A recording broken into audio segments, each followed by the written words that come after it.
నమస్తే ఫ్రెండ్స్, నేను మీ Sravani Harsha. Welcome back to our channel.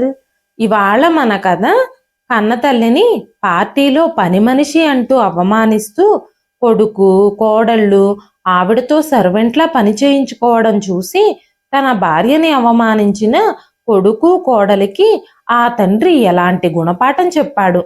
కానీ పెంచి ప్రయోజకుల్ని చేసిన కొడుకులు గాలి కొదిలేస్తే ఇష్టం లేకుండా చేరదీసిన ఒక అనాథ చివరి దశలో ఆ తల్లికి అండగా ఎలా నిలబడ్డాడు అనేది ఈ కథలో మనం విన్నామండి. కథని చివరి వరకు వినండి. నచ్చితే కనుక ఖచ్చితంగా ఒక్క లైక్ చేయండి. ఈ కథ పైన మీ విలువైన స్పందనని కామెంట్ రూపంలో మాకు తెలియజేయండి. కొత్తవారు ఎవరైనా చూస్తున్నట్లయితే మన ఛానల్ని సబ్స్క్రైబ్ చేసుకోండి. జానకమ్మ గారు పెద్ద కొడుకు కోడలి ఇంట్లో జరుగుతున్న పార్టీలో పని మనిషిలాగా అందరికీ డ్రింకులు సర్వ్ చేస్తున్నారు. పెద్ద కోడలు కూడా అడిగిన వారందరికీ ఆవిడ్ని పని మనిషి అనే పరిచయం చేస్తోంది. అప్పుడు అకస్మాత్తుగా రఘురామయ్య గారు అక్కడికి వచ్చారు. అనుకోని పిడుగుపాట్లా వచ్చిన ఆయన్ని అక్కడ చూసి కొడుకు కోడళ్ళు ఆశ్చర్యపోయారు. నా భార్య విషయంలో ఇలా ప్రవర్తించడానికి మీకు ఎంత ధైర్యం? మీకు కొంచెం కూడా సిగ్గులేదు కదా కన్న తల్లిని పని మనిషి అని చెప్పుకోవడానికి అంటూ రఘురామయ్య గారు పెద్ద కొడుకు సుధీర్ని లాగి పెట్టి కొట్టారు. కన్న కొడుకుని ఇలా పార్టీ జరుగుతూ ఉండగా అందరి ముందు కొట్టడానికి మీకు మనసు ఎలా వచ్చింది?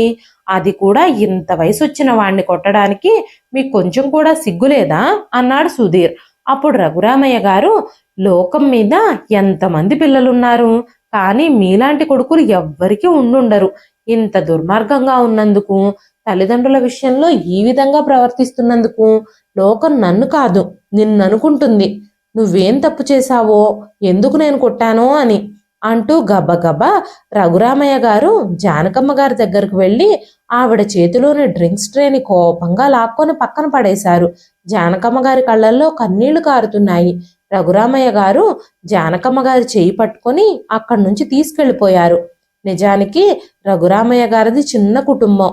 అతని కుటుంబంలో రఘురామయ్య గారు, తన భార్య జానకి గారు, ఇంకా వారిద్దరు పిల్లలు, పెద్ద కొడుకు సుధీర్, చిన్న కొడుకు రమేష్ ఉండేవారు. రఘురామయ్య గారికి పెళ్ళైన కొన్నాళ్లకే పిల్లలు పుట్టకముందే రఘురామయ్య గారి తల్లిదండ్రులిద్దరూ చనిపోయారు. రఘురామయ్య గారు స్వయంగా ఒక చిన్న రైతు. సొంత భూమిలో వ్యవసాయం చేసేవాడు. వ్యవసాయం ద్వారానే ఆయన తన పిల్లల్ని కుటుంబాన్ని పోషించేవారు. రఘురామయ్య గారు పెద్దగా ధనవంతుడు కాకపోయినా మంచితనంలో హృదయ వైశాల్యంలో ఆయన చాలా గొప్పవాడు. ఎవరైనా చెడ్డ పనులు చేస్తే ఆయనకు అస్సలు నచ్చేది కాదు. ఆయన ముందు చెడు జరుగుతుంటే ఆయన అస్సలు సహించేవారు కాదు. ఆయన చాలా దయ కరుణ కలిగిన వ్యక్తి. ఆయన చాలా తెలివైనవాడు, ఇంకా చాలా మంచివాడు. వ్యవసాయం చేస్తూ తన కుటుంబాన్ని జాగ్రత్తగా చూసుకునేవారు. సమయం నెమ్మదిగా గడిచిపోతుంది. ఇద్దరు పిల్లలు సుధీర్ ఇంకా రమేష్ పెరుగుతున్నారు. ఇప్పుడు తన కొడుకులిద్దరూ స్కూల్కి వెళ్ళడం మొదలుపెట్టారు. ఇద్దరు కొడుకులని మంచి స్కూల్లో జాయిన్ చేసి తన మీద ఉన్న ఒక పెద్ద బాధ్యత నెరవేరింది అని భావించారు రఘురామయ్య గారు. ఒకరోజు రాత్రి రఘురామయ్య గారు ఏదో పని మీద సిటీకి వెళ్ళారు. తర్వాత రోజు జానకమ్మ గారు ఇంటి పనులన్నీ పూర్తి చేసుకొని తన కుట్టు పనిని మొదలు పెడుతూ ఉన్నారు. ఆవిడ చుట్టుపక్కల వాళ్ళకి బట్టలు కుట్టేవారు. ఆవిడ చాలా బాగా బట్టలు కుట్టేవారు. డిజైనర్ బ్లౌజులు, కుర్తీలు, చుడీదార్లు అన్నీ చాలా బాగా కుట్టేవారు. ఆ రోజు ఇంట్లో పనంతా పూర్తవగానే ఆవిడ కుట్టు పని చేయడం మొదలుపెట్టారు. అప్పుడే హఠాత్తుగా రఘురామయ్య గారి ఇంటికి తిరిగి వచ్చారు. ఆయన తనతో పాటు ఒక 5 ఏళ్ల పిల్లాన్ని కూడా తీసుకొచ్చారు. అప్పుడు రఘురామయ్య గారు జానకమ్మ గారితో, జానకి, నీ ప్రేమలో కాస్త భాగాన్ని ఈ చిన్నపిల్లాడికి కూడా ఈ రోజు నుంచి నువ్వు పంచాలి అని చెప్పగానే ఆ మాటలు విని జానకమ్మ గారు ఆశ్చర్యపోయారు. వెంటనే రఘురామయ్య గారిని చూస్తూ, ఎవరో బిడ్డను తీసుకొచ్చి మీరు తనకి నా ప్రేమను పంచమని అడుగుతున్నారేమిటి? ఈ బిడ్డకు మీకు ఏమిటి సంబంధం? అసలు ఎవరి బిడ్డ అంటూ రఘురామయ్య గారి మీద ప్రశ్నల వర్షం కురిపించారు. కుక్క తిప్పుకోకుండా జానకమ్మ గారు అడుగుతున్న ప్రశ్నలకి రఘురామయ్య గారికి ఏం సమాధానం చెప్పాలో అర్థం కాలేదు. రఘురామయ్య గారు కాసేపు మౌనంగా ఉండి తిరిగి జానకమ్మ గారితో మాట్లాడడం మొదలుపెట్టారు. జానకమ్మ గారు చేయి పట్టుకొని, జానకి, నిన్న నేను ఒక పని మీద సిటీకి వెళ్ళాను కదా, నా పని ముగించుకున్న తరువాత అక్కడ ఒక జాతర జరుగుతూ ఉండడం చూశాను. సర్లే ఒకసారి జాతరలో అటు ఇటు తిరుగుదాం, పిల్లలకి ఏమైనా బొమ్మలు కొందాం అనుకున్నాను. నేను జాతరలో అటు ఇటు తిరగడం మొదలుపెట్టినప్పుడు ఆ గుంపులో ఒక పిల్లాడు గట్టి గట్టిగా ఏడుస్తూ ఉండడం నేను చూశాను. నేను ఆ పిల్లాడి దగ్గరికి వెళ్ళి చుట్టుపక్కలంతా చూశాను. వాళ్ళ తల్లిదండ్రుల కోసం చాలా వెతికాను, కానీ దగ్గరలో ఎవ్వరూ కనిపించలేదు. ఈ పిల్లాడు గుక్క పెట్టి తన దుఃఖాన్ని అదుపు చేసుకోలేక ఏడుస్తూనే ఉన్నాడు. తన దుఃఖాన్ని ఎలాగైనా మాన్పించాలని నేను ఈ బాబుని కౌగిలించుకున్నాను. ఆ బాబుని భుజానెత్తుకొని కొంచెం బిస్కెట్లు కొనిచ్చి మంచినీళ్లు తాగించాను. కాసేపటికి బాబు కొంచెం శాంతించి ఏడుపు ఆపాడు. వెంటనే ఆ జాతర యాజమాన్యం దగ్గరకు వెళ్ళి ఈ బాబు తల్లిదండ్రులు కనిపించడం లేదని మైక్లో అనౌన్స్ చేయమని చెప్పాను. ఆ జాతర యాజమాన్యం వాళ్ళు ఆ మైక్లో అనౌన్స్ చేశారు. చాలామంది జాతరలో వెతికారు. చుట్టుపక్కలంతా ఈ పిల్లాడిని చూపించి అందరం విచారించాం. అయినా సరే నేను అక్కడే 2 గంటల వరకు కూర్చున్నాను. కానీ ఎంత ప్రయత్నించినా ఈ బాబుకు సంబంధించిన వాళ్ళెవ్వరూ కనబడలేదు. ఈ బాబు తల్లిదండ్రులు ఎవరు, ఎక్కడున్నారో ఎలాంటి ఆచూకీ దొరకలేదు. నేను తిరిగొచ్చేస్తే ఈ బాబు తల్లిదండ్రులు అతని కోసం అక్కడికి చేరుకుని వెతుకుతారేమో అన్న ఆశతో నేను మరి కాస్త సమయం వేచున్నాను. కానీ నా నిరీక్షణ ఫలించనే లేదు. ఈ బిడ్డను తీసుకెళ్లేందుకు ఎవ్వరూ రాలేదు. నేను ఆ పిల్లాడిని తీసుకెళ్లి పోలీస్ స్టేషన్లో కంప్లైంట్ ఇచ్చాను. నా అడ్రస్ కూడా చెప్పి మేమిద్దరం తిరిగి వచ్చాము. ఈ పిల్లాడిని అక్కడ పోలీస్ స్టేషన్లో ఉంచడం సేఫ్ కాదని నేనే మన ఇంటికి తీసుకొచ్చాను. 2 రోజులు ఈ పిల్లాడిని నువ్వు కాస్త జాగ్రత్తగా చూసుకో. ఈలోపు అతని తల్లిదండ్రులు తన కోసం వెతుక్కుంటూ వస్తారు అని చెప్పారు రఘురామయ్య గారు. ఇప్పుడు జానకమ్మ గారు చేయడానికి కూడా ఏమీ లేదు. ఎవరైనా పెద్దవాళ్ళు అయ్యుంటే ఆమె వాళ్ళని తిరిగి అప్పుడే పంపించేసి ఉండేది. కానీ ఆ పిల్లాడు చాలా చిన్న పిల్లాడు, ఇంకా అమాయకంగా కూడా ఉన్నాడు. నిండా 5 ఏళ్ళు కూడా లేవు. తన వాళ్ళ గురించి ఏ సమాచారము చెప్పలేకపోతున్నాడు. కనీసం తల్లిదండ్రుల పేర్లు కూడా చెప్పలేకపోతున్నాడు. ఇంకా ఆవిడ మాత్రం ఏం చేయగలుగుతారు? జానకమ్మ గారు ఏమీ మాట్లాడలేకపోయింది. జానకమ్మ గారికి తన భర్త రఘురామయ్య గారి గురించి బాగా తెలుసు. ఆయన స్వభావం ఎలాంటిదో ఆవిడికి ముందు నుంచి తెలుసు. రఘురామయ్య గారు ఎవ్వరి బాధని చూడలేరు. స్వయంగా ఈ పసిబిడ్డను మాత్రం ఆయన ఎలా వదిలేయగలుగుతారు అనుకున్నారు జానకమ్మ గారు. ఆ పిల్లాడికి అయిష్టంగానే స్నానం చేయించారు. రమేష్ పాత బట్టలుంటే అవి వేశారు. అన్నం కూడా తినిపించారు. ఇలా ఒక రోజు గడిచిపోయింది. 2వ రోజు ఆ పిల్లాడి కోసం ఎవరైనా వస్తారేమో, ఆ పిల్లాడిని తీసుకెళ్తారేమోనని రఘురామయ్య గారి కంటే ఎక్కువగా జానకమ్మ గారే ఎదురు చూశారు. అయినా సరే ఆ బిడ్డను తీసుకెళ్లడానికి ఎవ్వరూ రాలేదు. అతని గురించి ఎలాంటి సమాచారము లేదు. ఇప్పుడు క్రమంగా 2-3 రోజులు గడిచిపోయాయి. అప్పుడు జానకమ్మ గారు తన భర్త రఘురామయ్య గారితో ఒక్కసారి టౌన్కి వెళ్ళి పోలీస్ స్టేషన్లో కనుక్కొని రండి అని చెప్పారు. ఎవరికి తెలుసు, ఈ పిల్లాడి గురించి ఏదైనా ఇన్ఫర్మేషన్ దొరుకుతుందేమో, పిల్లాడి తల్లిదండ్రులు పిల్లాడి కోసం అక్కడ వెతుకుతున్నారేమో, ఒకసారి జాతర జరిగిన ప్రాంతానికి వెళ్ళి అక్కడ కనుక్కొని రండి అని చెప్పగానే జానకమ్మ గారి సలహా మేరకు రఘురామయ్య గారు టౌన్కు వెళ్ళి పోలీస్ స్టేషన్లో విచారించారు. కానీ ఆ బాబును తీసుకెళ్లడానికి ఎవ్వరూ రాలేదని, ఈ 3 రోజుల్లో ఒక్క మిస్సింగ్ కంప్లైంట్ కూడా ఎక్కడా రిజిస్టర్ అవ్వలేదని తెలుసుకున్నారు. అప్పుడు పోలీసులు ఆయనతో ఈ బాబు గురించి మా దగ్గర ఎలాంటి కంప్లైంట్ రాలేదు, ఒకవేళ ఏదైనా కంప్లైంట్ వస్తే మేమే మీకు తెలియజేస్తాము అని చెప్పారు. ఆ తరువాత రఘురామయ్య గారు జాతర జరిగిన ప్లేస్కి వెళ్ళి ఆ పిల్లాడి తల్లిదండ్రుల గురించి కానీ, ఎవరైనా పిల్లలు తప్పిపోయి వాళ్ళ కోసం వెతుకుతున్న తల్లిదండ్రులు ఎవరైనా కనబడతారేమోనని అక్కడికి వెళ్ళారు. కానీ అక్కడ కూడా ఎలాంటి ఇన్ఫర్మేషన్ దొరకలేదు. అక్కడ ఎవ్వరూ లేరు. ఇప్పుడు ఇక ఏం చేయాలో రఘురామయ్య గారికి అర్థం కాలేదు. ఆ పిల్లాడు చూస్తే చాలా చిన్నవాడు. ఇప్పుడు చేయడానికి ఒక్కటే పని మిగిలింది. రఘురామయ్య గారు జానకమ్మ గారితో, జానకి ఒక్కసారి ఆలోచించు, దేవుడి బిడ్డని మన దగ్గరికి ఎందుకు పంపించాడో తెలియదు. పాపం ఊహ తెలియని పసివాణ్ణి రోడ్డు మీద మనం వదిలేయగలమా? లేదు కదా. ఈ పిల్లాడిని వాళ్ళ తల్లిదండ్రులు కావాలనే వదిలిపెట్టేసినట్టున్నారు. అందుకే ఎవ్వరూ వీడి కోసం వెతకడం లేదు. మనం ఎలా వదిలేస్తాం? అనగానే జానకమ్మ గారు, అప్పుడే మీరు ఈ బిడ్డకు తండ్రి అన్నట్టు మాట్లాడుతున్నారేమిటి అన్నారు. అప్పుడు రఘురామయ్య గారు, ఈ బిడ్డతో ఈ 2 రోజుల్లోనే నాకు చాలా అనుబంధం ఏర్పడిన మాట నిజం. ఈ పసివాడిని నిస్సహాయంగా నిర్దాక్షిణ్యంగా రోడ్డు మీద వదిలిపెట్టలేం కదా. ఆ భగవంతుడు మన దగ్గరికి వీడిని ఎందుకు పంపించాడో తెలియదు. మనకిద్దరు కొడుకులు కాదు, ఇక నుంచి 3 అనుకుందాం అని చెప్పి రఘురామయ్య గారు ఆ పిల్లాన్ని పెంచుకోవడానికి జానకమ్మ గారిని చాలా ఒప్పించారు. ఇప్పుడు రఘురామయ్య గారు ఆ పిల్లాడికి అనిల్ అని పేరు పెట్టారు. అనిల్ని తన 3వ కొడుకుగా భావించారు. కానీ జానకమ్మ గారు ఎప్పుడూ అనిల్ని కొడుకుగా అంగీకరించలేదు. భర్త మాట కాదనలేక అనిల్ని ఆ ఇంట్లో ఉండడానికి అంగీకరించారే తప్ప అనిల్ మీద ఆవిడకి ఎలాంటి ప్రేమ లేదు. తన 2 కొడుకులతో సమానంగా అనిల్ని చూడలేకపోతున్నారు ఆవిడ. అనిల్ మీద ఆవిడ ఎప్పుడూ ప్రత్యేకమైన శ్రద్ధ కూడా చూపించలేదు. ఎవరి వల్ల ఏ తప్పు జరిగినా అనిల్నే తిట్టేవారు. ప్రతి విషయంలోనూ అనిల్ని మందలిస్తూ ఉండేవారు జానకమ్మ గారు. పాపం అనిల్ జానకమ్మ గారు ఎన్ని తిట్టినా ఏం మాట్లాడినా కూడా మౌనంగా ఉండేవాడు. అనిల్ జానకమ్మ గారిని తన తల్లిగా పూర్తిగా అంగీకరించాడు. అందుకే జానకమ్మ గారు ఎన్ని మాటలన్నా మౌనంగా పడేవాడు. జానకమ్మ గారితో తిట్లు తిన్న తర్వాత కూడా నవ్వుతూనే మాట్లాడేవాడు. అనిల్ ఎప్పుడూ రఘురామయ్య గారితో జానకమ్మ గారు తనని తిట్టారని గాని కొట్టారని గాని చెప్పేవాడే కాదు. ప్రతిరోజు తన తల్లి అరుపులు తిట్లు వినడం అలవాటుగా చేసేసుకున్నాడు అనిల్.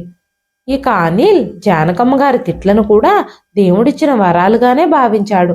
కనీసం తనకి తిట్టడానికైనా తన మీద కోప్పడ్డానికైనా అరవడానికైనా మందలించడానికైనా దేవుడు ఒక మనిషిని ప్రసాదించాడు అనుకుంటూ పాజిటివ్గానే తీసుకునేవాడు. క్రమక్రమంగా జానకమ్మ గారి 3 పిల్లలు పెరగడం మొదలుపెట్టారు. సుధీర్ ఇంకా రమేష్ స్కూల్ చదువులు పూర్తి చేసుకొని 10వ తరగతి చదువు పూర్తి చేశారు. 10వ తరగతి పరీక్షల్లో పాస్ అయ్యారు. ఇప్పుడు ఇక ఇంటర్మీడియట్లో కూడా జాయిన్ అయ్యారు. అనిల్ వాళ్ళిద్దరిలో చిన్నవాడు కావడంతో ఇంకా ఊర్లో ఉన్న స్కూల్లోకి వెళుతూనే ఉన్నాడు. సుధీర్ ఇంకా రమేష్ ఇద్దరికి ఇంటర్మీడియట్ పూర్తయిన తర్వాత వాళ్ళిద్దరిని ఇంజనీరింగ్లో జాయిన్ చేశారు రఘురామయ్య గారు. సుధీర్ ఇంకా రమేష్ హాస్టల్లో ఉండి తమ ఇంజనీరింగ్ చదువుకోవడం మొదలుపెట్టారు. అప్పుడు అనిల్ 10వ తరగతి పాస్ అయ్యాడు. అనిల్ని కూడా కాలేజీలో జాయిన్ చేయాలని రఘురామయ్య గారు అనుకున్నారు. కానీ జానకమ్మ గారు తన భర్తతో దారిన పోయే వాళ్ళందరిపై వృధా చేసే అంత డబ్బులు మన దగ్గర లేవు. పిల్లల ఫీజులకే ఇప్పుడు మనం ఇంతలా ఇబ్బందులు పడుతున్నాము. ఇంకా వీణ్ణి కూడా కాలేజీలో చేర్పించి చదివించాలంటే మనం ఇంకా అంతకంతకు అప్పుల పాలైపోతాం. మీకు అర్థమవుతుందా? మనకి సంబంధం లేని వాళ్ళ కోసం మన డబ్బును వృధా చేసుకోవాల్సిన పనేమీ లేదు అని చెప్పారు జానకమ్మ గారు. రఘురామయ్య గారు చాలా ప్రశాంతమైన స్వభావం కలిగిన వ్యక్తి. అందుకే ఆయన తన భార్యతో వాదించడం గొడవ పెట్టుకోవడం దానివల్ల ఇంట్లో అశాంతి కలగడం మంచిది కాదని భావించారు. 2 కొడుకులు ఎలాగూ హాస్టల్లో ఉండే చదువుకుంటున్నారు. తర్వాత కూడా వాళ్ళు సిటీలోనే సెటిల్ అవుతారు. ఈ కొడుకైనా తనతో పాటు ఉండడం మంచిదే అని భావించారు.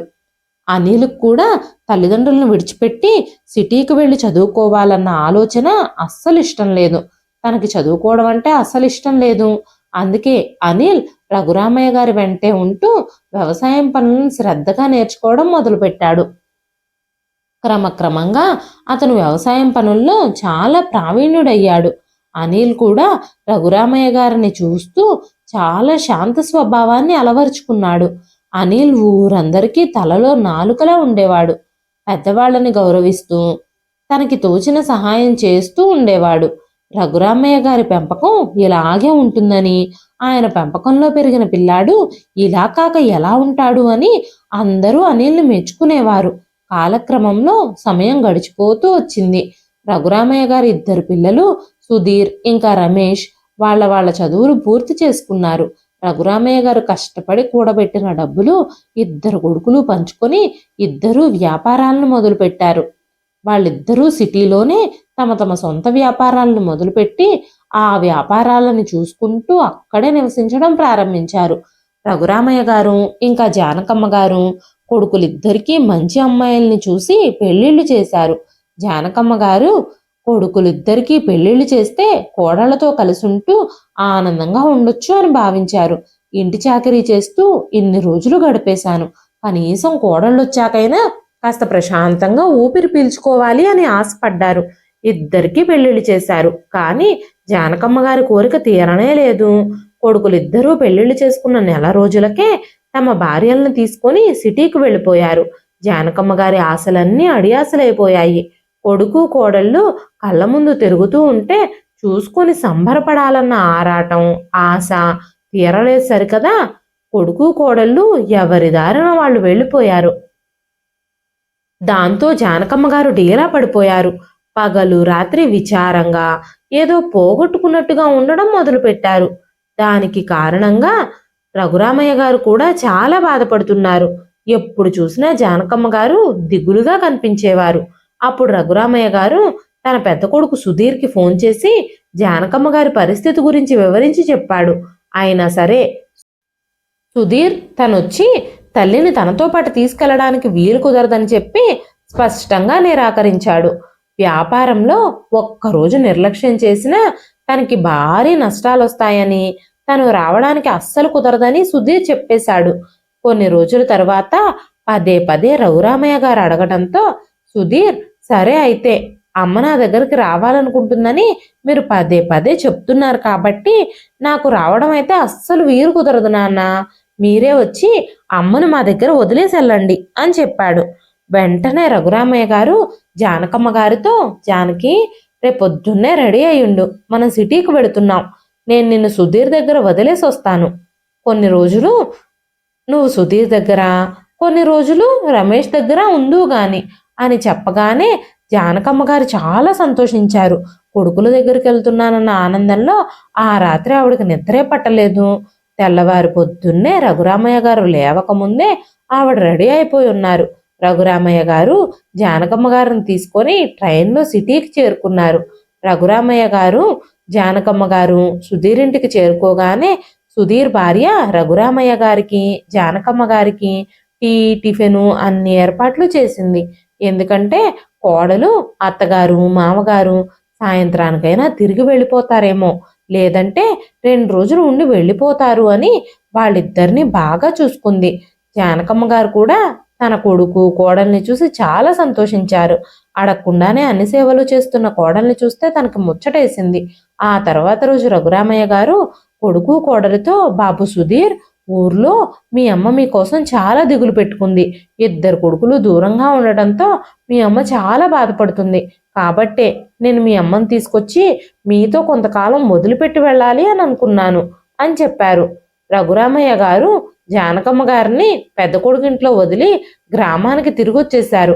ఇప్పుడు జానకమ్మ గారు పెద్ద కొడుకు కోడలతో కలిసి కొన్నాళ్ళు ఉండొచ్చని చాలా సంతోషించారు. కోడలు పొద్దున్నే లేచి జానకమ్మ గారి చేత అన్ని పనులు చేయించుకునేది. మొదట్లో జానకమ్మ గారు కూడా కోడలికి సహాయం చేయడానికి చాలా ఉత్సాహంగా పనులన్నీ చేసేవారు. కానీ సుధీర్తో కోడలు అన్ని పనులు తానే చేస్తున్నానని చెప్పుకోవడంతో జానకమ్మ గారికి కాస్త బాధగా అనిపించేది. మొదట్లో ఆవిడ నేను రావడం వల్ల కోడలికి కాస్త విశ్రాంతి దొరుకుతుందిలే అనుకుంది. కానీ ఆవిడ పరిస్థితి క్రమక్రమంగా విషమించి అధ్వానంగా మారిపోయింది. కొన్ని రోజులు గడిచేసరికి కోడలు ఏ పని చేయడం లేదు. కనీసం తాగడానికి మంచినీళ్ళు కావాలన్నా కూడా జానకమ్మ గారినే పిలిచి మంచినీళ్ళు అడిగేది. మొదట్లో జానకమ్మ గారు కూడా ఏమీ పట్టించుకునేవారు కాదు. ఆవిడ ఏ పనిలో ఉన్నా సరే వచ్చి ఆ పని వదిలిపెట్టి కోడలికి మంచినీళ్ళు ఇచ్చి వెళ్ళేవారు. కోడలి అవసరం ఏమైనా ఉంటే తీర్చేవారు. కానీ క్రమక్రమంగా జానకమ్మ గారికి కూడా ఓపిక నశించింది. ఇదిలా ఉంటే రెండో కొడుకు రమేష్ జానకమ్మ గారిని శని ఆదివారాల్లో తన ఇంటికి తీసుకెళ్తూ ఉండేవాడు. జానకమ్మ గారు చిన్న కొడుకు ఇంట్లో శని ఆదివారాలు వారానికి సరిపడా పని చేయాల్సి వచ్చేది. చిన్న కోడలు ఉద్యోగం చేయడంతో శని ఆదివారాల్లో వారానికి సరిపడా వంటలు, ఇంటి పనులు అన్నీ అత్తగారితో చేయించుకొని మళ్ళీ పెద్ద కొడుకింటికి పంపించేసేవాళ్ళు. జానకమ్మ గారు కొడుకు ఇంటికి వెళ్ళి 3 నెలలు గడిచిపోయాయి. ఒకరోజు రఘురామయ్య గారు జానకమ్మ గారు ఊరికెళ్ళి చాలా రోజులైపోయింది. ఇప్పటి వరకు జానకితో సరిగ్గా మాట్లాడిందే లేదు. తను ఎలా ఉందో తెలుసుకోవాలి అనుకున్నారు. ఎప్పుడు ఫోన్ చేసినా సుధీర్ బయటెక్కడో ఉన్నాను, మళ్ళీ చేస్తాను అంటున్నాడు తప్ప తిరిగి ఫోన్ చేయడం లేదు. భార్య ఎలా ఉందో చూడాలని ఆయన చాలా కుతూహలంగా ఉన్నారు. ఒకరోజు రఘురామయ్య గారు అకస్మాత్తుగా గ్రామంలో బయలుదేరి సిటీకి చేరుకున్నారు. ఎవ్వరికీ ఎలాంటి సమాచారం ఇవ్వకుండానే కొడుకింటికి చేరుకొని అందరినీ సర్ప్రైజ్ చేయాలని అనుకున్నారు. జానకి గారి ముఖంలో ఆయన్ని చూడగానే ఎలాంటి ఫీలింగ్స్ కలుగుతాయో చూడాలనుకున్నారు. కానీ కొడుకింటికి చేరుకోగానే అక్కడ కనిపించిన దృశ్యం రఘురామయ్య గారిని కంటతడి పెట్టించింది. అందరికీ సర్ప్రైజ్ ఇద్దామనుకున్న ఆయనకి పెద్ద షాకే తగిలింది. సుధీర్ ఇంట్లో ఆ రోజు ఒక పార్టీ జరుగుతుంది. పార్టీ హోస్ట్ స్థానంలో సుధీర్ ఇంకా తన భార్య ఉంటే, ఆ పార్టీలో వెయిటర్ స్థానంలో జానకమ్మ గారు పనిచేస్తున్నారు. జానకమ్మ గారు వచ్చిన అతిథులందరికీ డ్రింక్స్, జ్యూసెస్, స్నాక్స్ సర్వ్ చేస్తున్నారు. అక్కడ హఠాత్తుగా రఘురామయ్య గారిని చూడగానే జానకమ్మ గారి కళ్ళల్లో నీళ్లు తిరిగాయి. స్నాక్స్ ట్రే ఆవిడ చేతుల్లోంచి జారిపోయి కింద పడిపోయింది.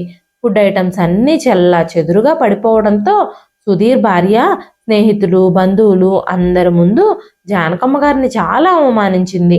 జానకమ్మ గారు అక్కడంతా క్లీన్ చేస్తూ ఉండగానే కొడుకు కోడలు ఆవిడ మీద విరుచుకుపడుతూ ఇష్టం వచ్చినట్టు మాట్లాడుతూ ఉండగానే కొడుకు సుధీర్ జానకమ్మ గారి మీద చెయ్యెత్తాడు. వెంటనే రఘురామయ్య గారు గబ్బగబా అక్కడికొచ్చి కొడుకు చేతిని పట్టుకున్నారు. ఇదంతా చూసిన రఘురామయ్య గారు ఒక్కసారిగా తన కళ్ళని తానే నమ్మలేకపోయారు. రఘురామయ్య గారు చాలా కోపంగా ఉన్నారు. కొడుకుని లాగిపెట్టి చెంపదెబ్బ కొట్టారు.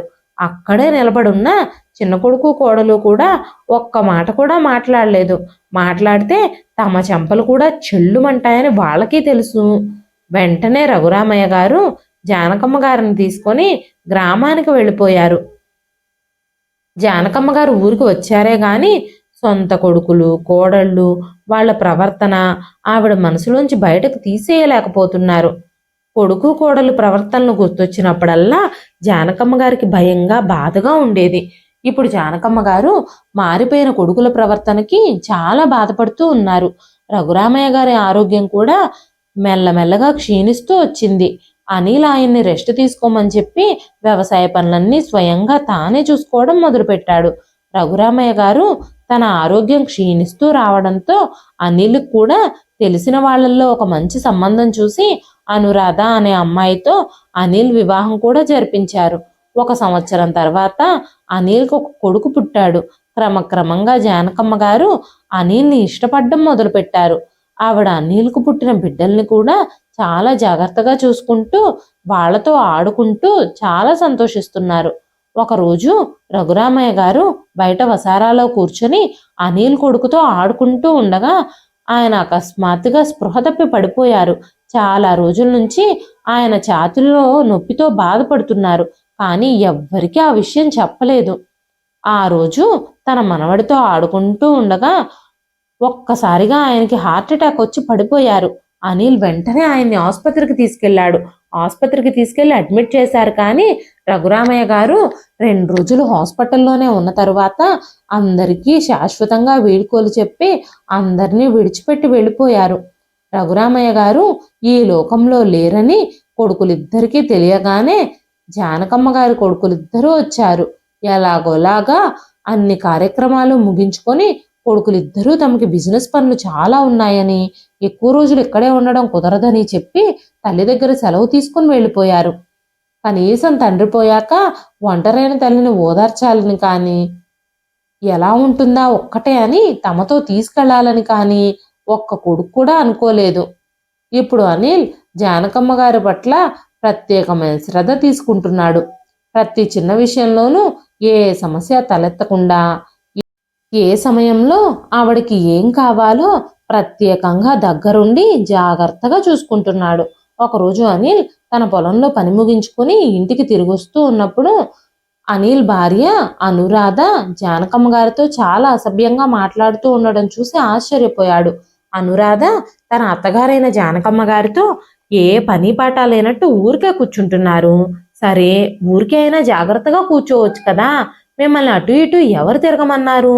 ఎప్పుడు ఏదో ఒకటి పడేస్తూనే ఉంటారు. భోజనం చేసేటప్పుడు చుట్టూ మెతుకులు పడేస్తారు, నీళ్లు కూడా పారబోసేస్తారు, ఏదో ఒక మూల ప్రశాంతంగా కూర్చోకుండా ఏదో ఒక పని చేస్తున్నట్టు ఇల్లంతా అలగం తిరిగేస్తూ ఉంటారు. అవి ఇవి పడేస్తూ ఉంటారు. ప్రశాంతంగా ఒక మూలన కూర్చోవచ్చు కదా, ప్రతి పనికి అడ్డుపడకపోతే అంటూ అరుస్తోంది అనురాధ. ఈ మాటలన్నీ విన్న అనిల్కి చాలా కోపం వచ్చింది. అనిల్ ఇక తట్టుకోలేక గేటు దగ్గర నుంచి తన భార్య మీద గట్టిగా అరిచాడు. అనురాధతో, అనురాధ, మా అమ్మతో ఇలా మాట్లాడడానికి నీకెంత ధైర్యం? నువ్వు ఎవరితో మాట్లాడుతున్నావో మర్చిపోయావా? నువ్వు ఇన్ని మాటలు ఎవరినైతే అన్నావో ఆవిడ నా తల్లి. ఆవిడే లేకపోయి ఉంటే నేను ఈరోజు ఇక్కడ ఉండేవాడినే కాదు, ఇలా ఉండేవాడినే కాదు. నువ్వు కూడా ఇక్కడ ఉండేదానివి కాదు. మా అమ్మ నన్ను ఎంతో కష్టపడి పెంచింది. నా సొంత కుటుంబ సభ్యులే నన్ను చీకటిలో వదిలేసినప్పుడు నా తల్లిదండ్రులు ఇద్దరూ నాకు మద్దతు ఇచ్చారు. వాళ్ళిద్దరూ నాకు ఈ ఇంట్లో సభ్యత్వం ఇచ్చారు. నేను వాళ్ళ నీళ్లలోనే పెరిగాను. మా అమ్మా నాన్నలు నాకు దేవుడితో సమానం. ఆవిడని నీ నోటికొచ్చినట్టు తిట్టడానికి నీకు కనీసం సిగ్గులేదా? ఈ ఇల్లు ఇప్పటికీ మా అమ్మదే అని నువ్వు గుర్తుపెట్టుకో.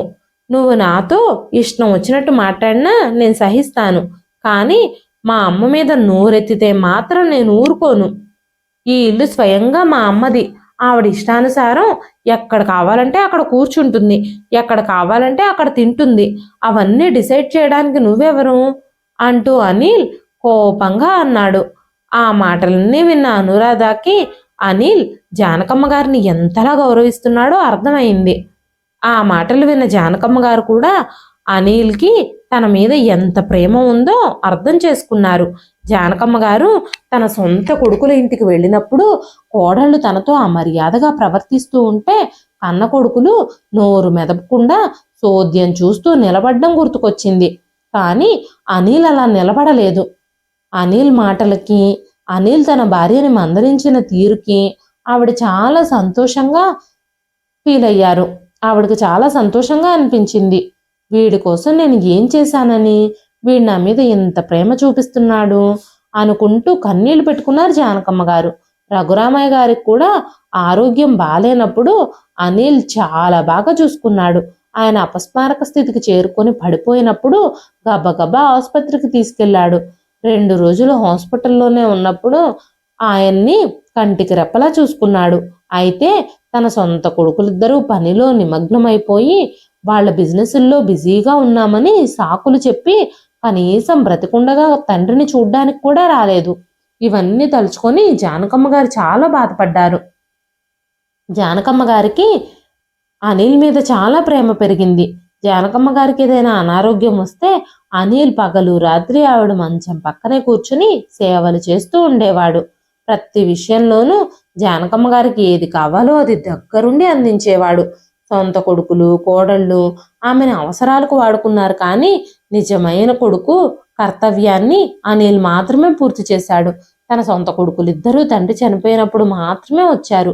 ఇప్పటి వరకు తమ తల్లితో ఏదైనా మాట్లాడారు అంటే అది ఆస్తుల గురించే.